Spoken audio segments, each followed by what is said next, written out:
I was like putting together edits in '84 from reel to reel, and when I started putting the edits together, I was literally doing it trying to get work. I mean, how it worked out. I mean, I called them turntable edits at the time, and a couple of them turned up on credits of the Edit One.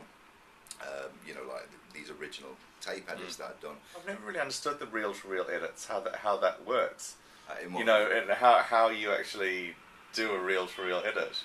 Is it like a splice? Like yeah. You actually cut the tape and you put some splicing tape on to join together. I mean, I used to have like bits of tape all over me, and I used to tape bits to the wall. And I used to be really intricate about it, and I used to kind of like do things like I cut a bar out, and then you'd cut a beat out, and then measure the beat literally with a ruler, and then half a beat, quarter of a beat.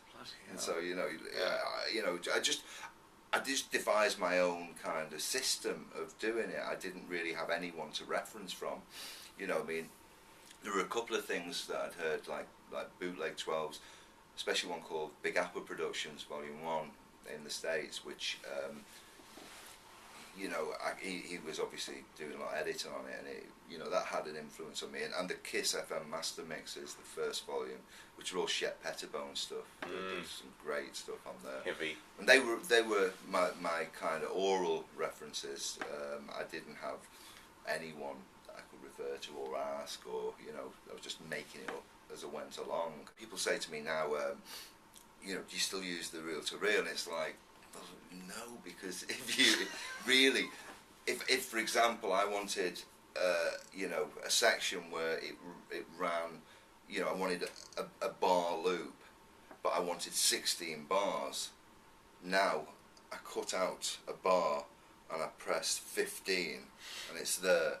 Whereas then everyone had to record it, cut it, record it, cut it.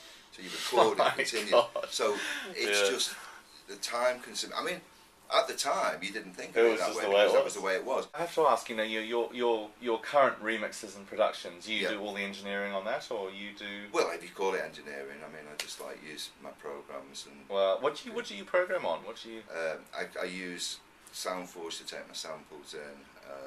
I use either Cool Edit Pro or Acid, dependent on which way I'm going with it. Your drums are slamming. Oh right. I just want to record for the record here. I did not sample Greg Wilson's drums, but I've thought about it. well, I just do my thing. All my stuff's in a laptop. All my tracks are in a laptop, and then I have the reel to reel. So I've got this kind of strange juxtaposition of kind of modern technology and old, antiquated almost, but I'm adding textures, sounds, samples, if you may, over the top of what I'm playing, and also I can use it by putting in record and feeding it back for itself, get dub effects and stuff. So it kind of works well from that side for me, and it was really important to me when I came back into it, when I made the decision, right, I'm going to make a go of this, that what I didn't want to be, I knew what I did want to be anyway. I didn't want to be, Mr. Retro coming back from the past, playing all the good old tunes in the same old way, with me record back and like it was back then, which could quite easily have done. And as one-offs, that's fine. That would have been fine. But I wasn't into it wasn't about nostalgia for me.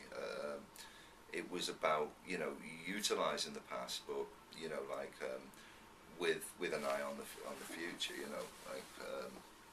Kind of using the past to inform the present, so to speak. And the edits played perfectly for that. It allowed you to take something older and give it a contemporary twist, and then into that, there was a lot of artists like yourself with Atlantic Conveyor that were drawing from that past influence but doing contemporary stuff that you could then put into that too, which made, it gave it that difference. And so, this balance between past and present was like really important for me, and the equipment I use like reflect that.